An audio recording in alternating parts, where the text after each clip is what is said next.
Hi boys and girls, and welcome to week 14 of our virtual music lessons. I hope you all had a wonderful Thanksgiving. It's nice to be back, and I am ready for us to talk about our new instrument family today. If you recall, the last two lessons we talked about the string family and the woodwind family. Today I want to introduce you to the brass family. Do you know any instruments that belong in the brass family? Here's a picture. Instruments in the brass family are normally made of metal, often brass. They are played with air and are similar to the woodwinds.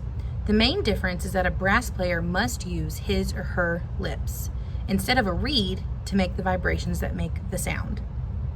Let's practice this. This is called buzzing. You're going to push your lips together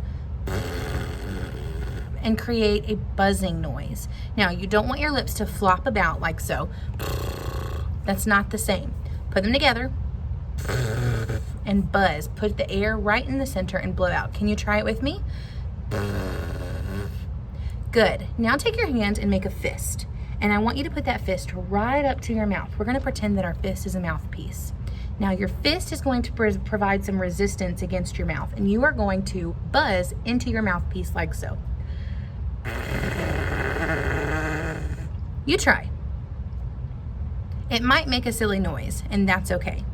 That is called buzzing. The first instrument I want to introduce you to in the brass family is the trumpet. Here's what it looks like. If you've ever seen a movie where trumpets play as a king is walking into a building, then you've probably seen a trumpet. Trumpets are at least 3,500 years old. The standard trumpet size is about 18 inches long, so if you were to unwiden the tubing, it would be about 4.5 feet long. Now, trumpets use a mute, or what they call a plunger, to put inside the bell of the trumpet, and they can move it like this, and it makes the trumpet make a funny sound. It kind of sounds like this. Wow, wow. Have you ever heard a trumpet make that noise?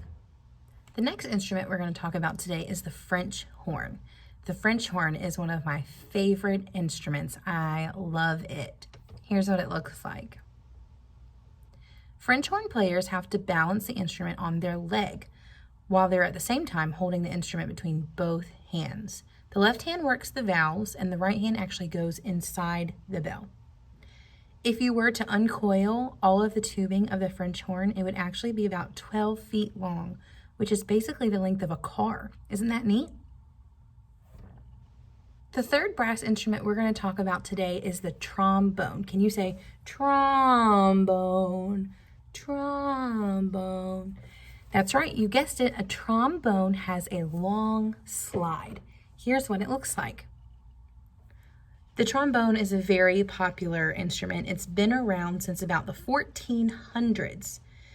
During this early period, before the invention of things like valves, trombones had slides that allowed the player to change the length of its tubing.